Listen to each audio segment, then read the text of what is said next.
What is appropriate to say during times of violence, when a country is dealing with attacks, riots, and raids almost on a daily basis? It's a question plaguing the Israeli community during the latest wave of hostilities with Palestinians, and it's a discussion that has brought one organization to the forefront of public debate. Breaking the Silence is a human rights organization dedicated to sharing the stories of Israeli soldiers who served in the occupied territories, and their testimonies often put the IDF in a harsh light. Nadav Wyman is the activist coordinator for the organization. He says he understands that their message is often hard for Israelis to swallow, but believes it's something people need to hear. People don't like to hear bad things about what we're doing as a society.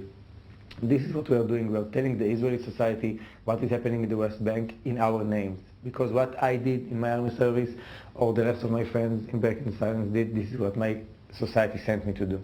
But the organization doesn't want people to just hear their stories, they want them to see for themselves. So they bring them to villages just like this, Susia, in the southern Hebron Hills, where the group gets a chance to interact with the villagers. Nadav, however, is in the minority. Many others, including former soldiers, think sharing this information with others, sometimes with an international audience, is just short of treason. An opposing organization says breaking the silence only shows the bad and ignores the rest. אם יש נקודה שחורה על הקיר הלבן, ואתה לוקח את המצלמה, זום אין על הנקודה השחורה ואומר המציאות היא שחורה, שבפועל כל מי שיסתכל על הקיר יראה קיר לבן, זה לעוות את המציאות וזה ליצור מציאות ממש שקרית.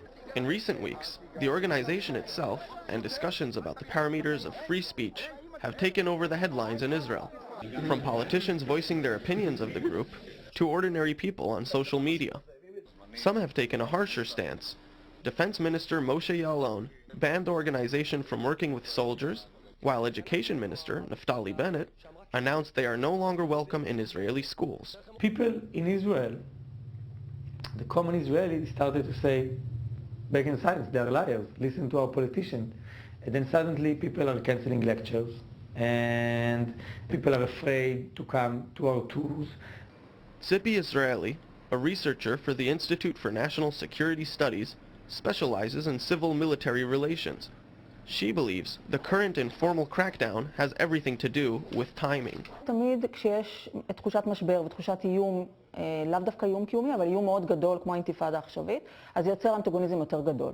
זאת אומרת, התחושה היא תחושה של משבר, שאנחנו צריכים להתלכד ושאנחנו צריכים לתמוך בצבא וכו'. והנה יש פה מישהו שמוציא את כל הכביסה המלוכלכת החוצה. Military service is mandatory in Israel, but many commit to it willingly. To them, it's an important part of their duty as Israelis, and not a rudimentary obligation. For those people, a significant portion of Israeli society, the messages spread by breaking the silence are, at best, dubious. Michael Pluchak, Channel News Asia, Tel Aviv.